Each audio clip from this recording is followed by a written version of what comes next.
Okay. You touched on red flags, which I love to hear red flags from the. I love to be able to give red flags out as far as like when talking to different businesses and different, whether it's mom and pop, large businesses. I don't like to see anyone get swindled. I don't like to see anyone get hurt in the process of any type of advertising because one, it hurts everybody. Right. It takes one bad apple to kind of ruin it for everyone. When I come in or we come in and we're like, oh, this is the greatest thing, and it's because of this. And they're like, wow, Jim Bob down the street sold me on this, and you're like, I know that was a bad idea. What are some of your red flags? Like, leave me alone, get away, or I should maybe I should shop around a little bit. Yeah. So we were actually just hitting on one there. Really, this idea of first-party data, universal ID being the solution. That's highly reliant on what industry you're in. And so anybody that wants to just broadly, especially if you're one of the industries that I just rattled off that are going to have more difficulties with the end of third-party cookies, anybody selling you on first-party data being the answer to all the questions, that's an immediate red flag. It means they don't really understand either your industry or your business, or they're just trying to win your business at any cost. Another example that I think is really dangerous that a lot of agencies in particular will end up using, and I'm not picking on agencies, I just think it's just the nature of the beast. A lot of agencies have basically built their advertising ecosystem for their clients within the Google CM360, used to be called DV360 ecosystem, right? So you can go out there and you can build campaigns and you can reach consumers. And that's great to a point. And that point that it is problematic is the end of third-party cookies. Because if you think about Google, they're the 800-pound gorilla in the room of data.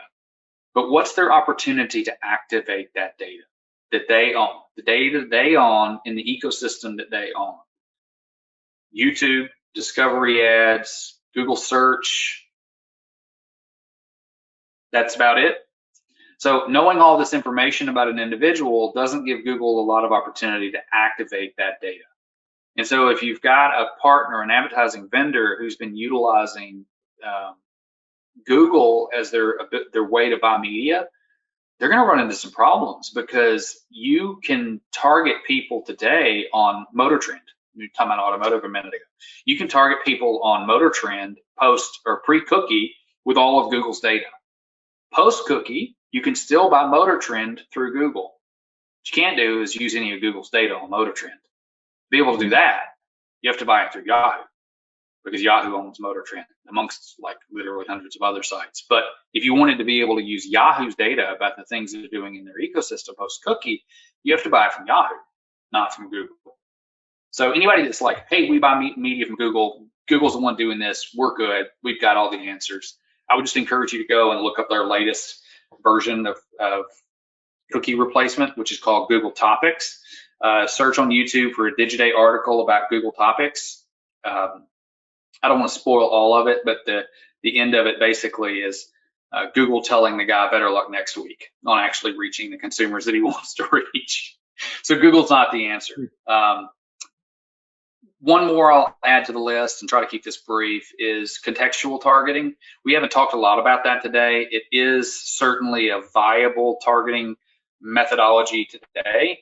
It certainly will be critically important post-cookie, but it's secondary to cookies. And we've seen vendors push onto retailers, dealers, others, this idea of, hey, we've got contextual, it's going to be the new thing, you should run it today.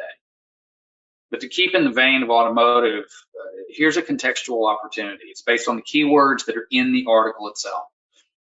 Four-wheel drive, Tundra, Toyota, Jeep, Sequoia, 4x4, like great keywords, right? I should definitely target the person reading this article, especially if I'm selling a truck or I'm selling a four-wheel drive SUV.